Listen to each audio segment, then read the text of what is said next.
सभी भक्तजनों को जय श्री कृष्ण। श्री सुखदेव जी कहते हैं, परीक्षित, भगवान के एक एक शब्द से अमृत बरस रहा था। उनके इस प्रकार पूछने पर पहले तो उसने तनिक ठहर कर अपनी थकावट दूर की, उसके बाद अपनी तपस्या, वरदान प्राप्ति तथा भगवान शंकर के पीछे दौड़ने की बात शुरू से कह सुनाई। श्री भगवान ने कहा, अच्छा ऐसी बात है, तब तो भाई हम उसकी बात पर विश्वास नहीं करते।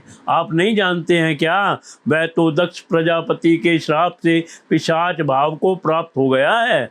आजकल वही प्रेतों और पिशाचों का सम्राट है। दानवराज, आप इतने बड़े होकर ऐसी छोटी छोटी बातों पर विश्वास कर लेते हैं।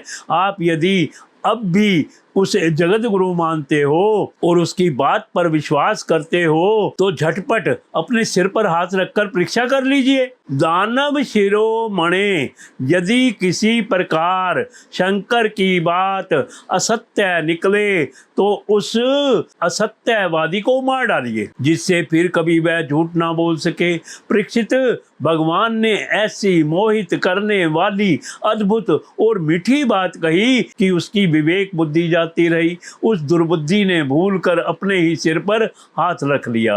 बस उसी क्षण उसका सिर फट गया और वहीं धरती पर गिर पड़ा, मानो उस पर बिजली गिर पड़ी हो। उस समय आकाश में देवता लोग जय जय नमो नमः, साधु साधु के नारे लगाने लगे। पापी वक्रासुर की मृत्यु से देवता, ऋषि, पितृ और गंधर्व अत्यंत प्रसन्न होकर पुष्पों की वर्षा करने लगे और भगवान शंकर उस विकट संकट से मुक्त हो गए।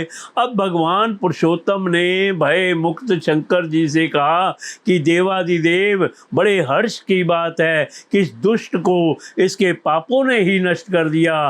परमेश्वर, भला ऐसा कौन प्राणी है जो महापुरुषों का अपराध करके कुशल से रह सके। फिर स्वयं जगत गुरु विश्वेश्वर आपका अपराध करके तो कोई सकुशल रह ही कैसे सकता है।